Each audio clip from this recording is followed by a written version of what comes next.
Okay, let's talk about isotopes.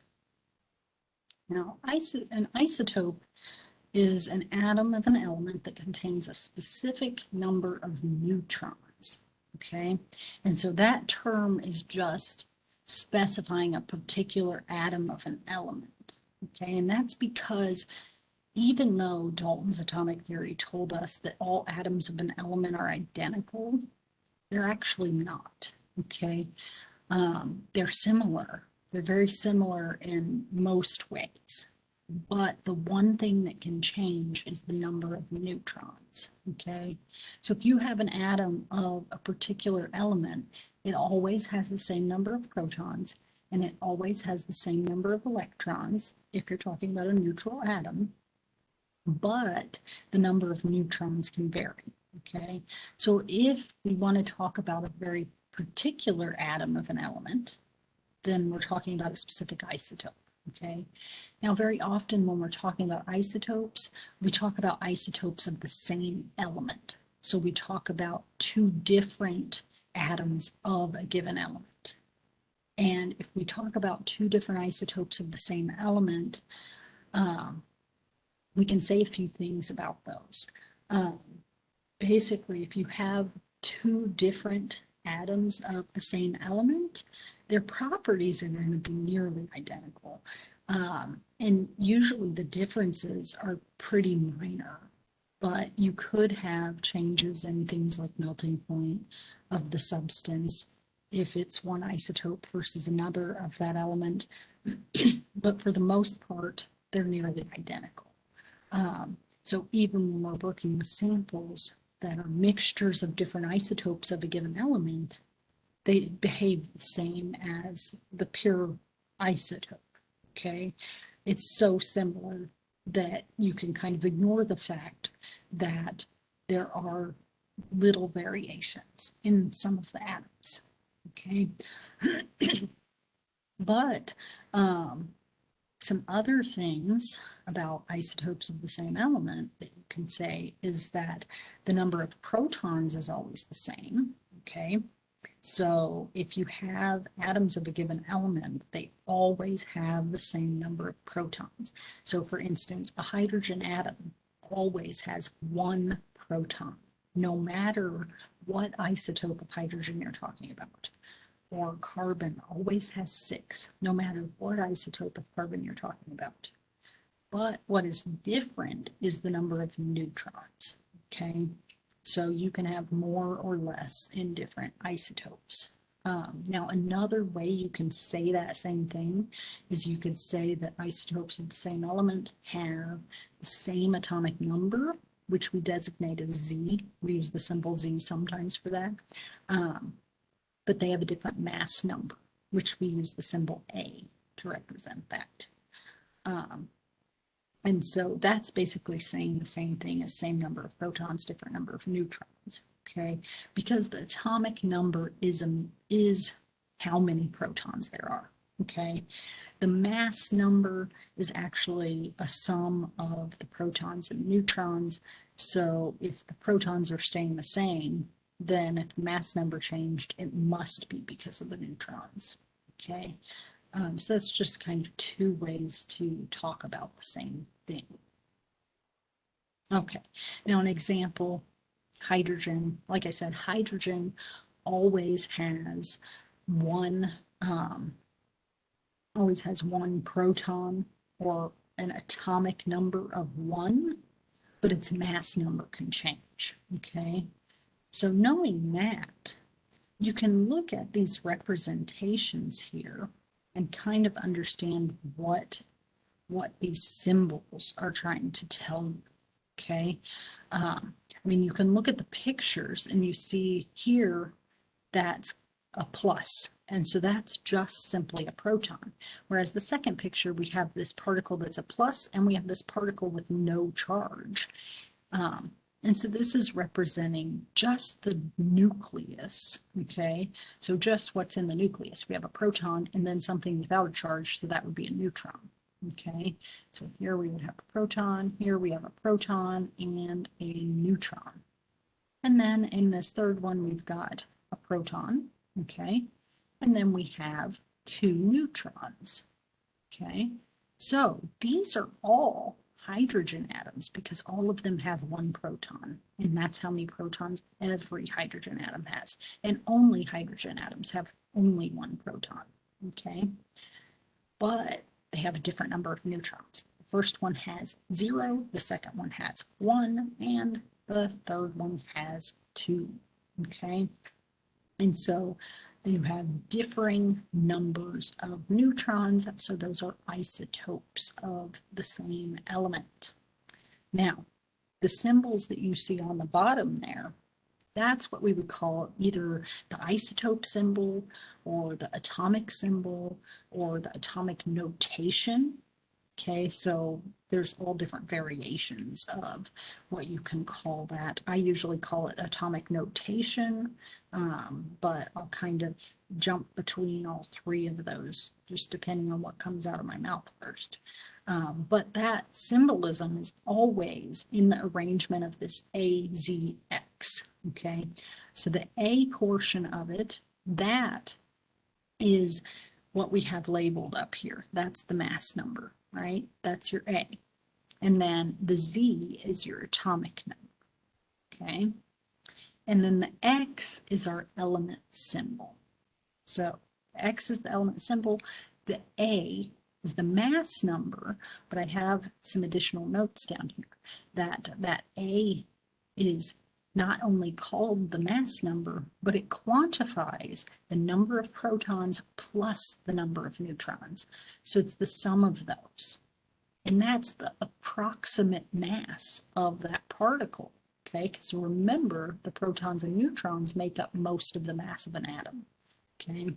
And so if you sum those together, it gives you the approximate mass of the atom in AMU, or atomic mass units, okay? And then the Z, that's our atomic number, that tells you how many protons that has. So if you go up here and look at these symbols, you've got this, oops, maybe.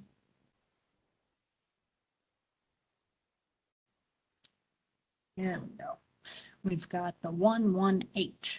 So the H is telling me it's hydrogen. That's the symbol for hydrogen. The 1 on the top tells me it has a mass number of 1, meaning its approximate mass is 1 AMU. Okay, and I say approximate because there are decimals there, but not given in this notation. The actual mass has decimals. And then the bottom number is the number of protons, or the atomic number. So this is 11H, so that has 1 proton and it has 0 neutrons, okay? Because the mass, if you already have 1 proton and the mass is only 1, then you only have 1 proton. Then the second one, we have this 21H, and so the 2 is your total of your protons and neutrons and also your approximate mass. And then the bottom number tells you how many protons. So if you have 1 proton, you must also have 1 neutron if the total mass is 2, or if the total mass number is 2. And then you have the 31H, and so that has 2 neutrons and 1 proton. Okay, and so if you take the mass number and subtract the atomic number, then it's going to tell you how many neutrons. And the atomic number, the bottom one, is how many protons always. Okay, and so those are 3 different isotopes of hydrogen. Now, there is another way that you could write these. Instead of writing that AZX notation, you could also just write the element symbol, a dash, and then the number. So I could write, say, H-1 or H-2 or H-3. Or I could even spell out the element. I could say hydrogen, I could spell that out, and then -1, and then hydrogen-2, hydrogen-3. And that's telling you the same thing as those symbols up there are.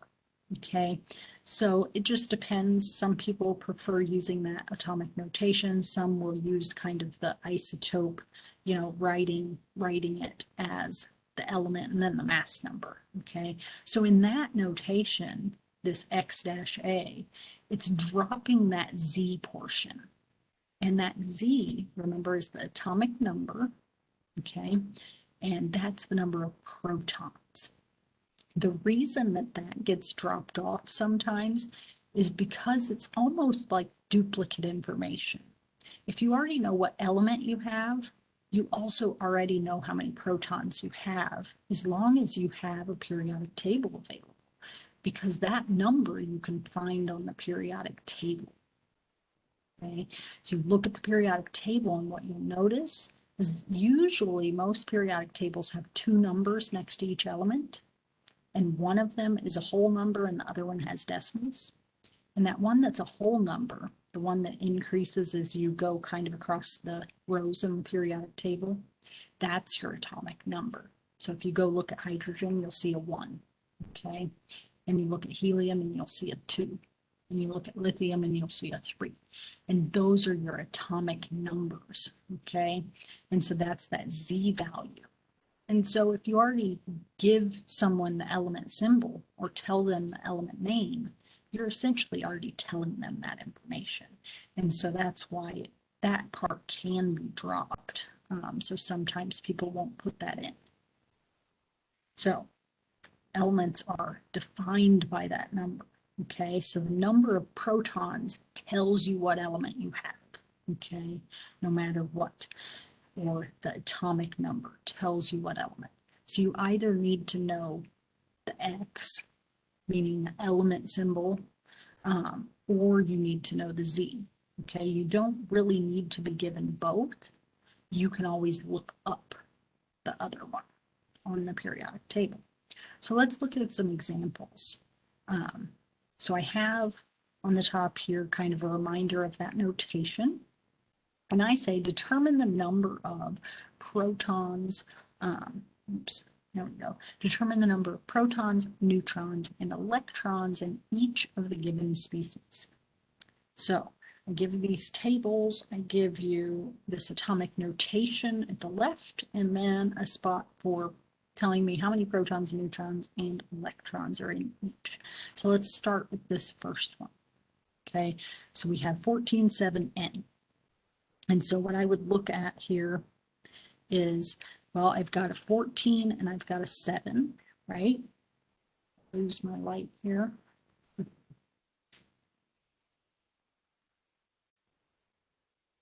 second. Sitting in the dark. Got automatic lights here. Here we go. So the 14 and the 7, that's going to be the key to telling us this information. And that bottom number is the protons. So the 7 is my protons, okay? And then that top number is the protons plus neutrons. So if I already know how many protons there are, I can subtract it and get the neutrons. So 14 minus 7 gives me 7, so there's 7 neutrons. And then the electrons, you have to understand that this is neutral, okay? If it had a charge, we would indicate the charge.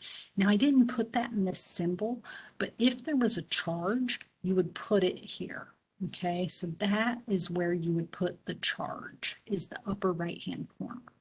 So if there's nothing there, it's neutral. Meaning, the only way this is neutral, if you have 7 positives, you would have to have 7 negatives. So you would have 7 electrons. Then we look at the next one. That bottom number, remember, gives you protons. So we would have 15. Top number is protons plus neutrons, so you can subtract. That would tell me I have 16 neutrons. And then again, this doesn't have a charge indicated, so it must be neutral. So I must have the same number of electrons as protons, 15 in this case. And if we look at the next one, we've got an 8 as the atomic number. So that means I have 8 protons. And then we have got a 16 on the top. So 16 minus 8 gives me 8. I have 8 neutrons. And then this one does have a charge given, right? It has a 2 minus charge, so an overall -2. That must mean that there's more electrons than protons. The proton value is already set by the atomic number, so I need to have 2 additional electrons, meaning there must be 10 in this. Okay, now to the last one. Now we've got this 35 Cl minus, okay? Now we're missing something here, right? They didn't give you this bottom number, but remember I said sometimes that gets dropped off of there, and that's because really the element symbol tells you that, but you have to have a periodic table. So if you look at a periodic table, what you should see, well, I've kind of got one up behind me, and if you look at chlorine, it's 17. It's way too small for my video to be useful for you guys. But I'm going to go ahead and write that in. So that's something I had to look up and find on the periodic table. And now that tells me I must have 17 protons. And then I could take 35 minus 17. That gives me 18. And that tells me that I have 18 neutrons. And then lastly, we have this minus charge, meaning it's a -1 charge. So I again have extra electrons, okay? So I must have one more electron than protons. So in this case, I have 18. Now, if these charges, any of them would have been positive, then that means I have less electrons. And so I would take away from the number of protons. So if I had a -1 charge, or sorry, if I had a +1 charge on that chlorine instead of -1, I would actually have 16 electrons with those 17 protons. Okay, so again, the protons are defined by what element you have. So you can't change the number of protons you have. That's how many you have. All you can do is change the electrons, okay? Changing the number of protons would change the element and mean you're doing nuclear chemistry, which we are not doing, okay? At least not till the very end of the semester.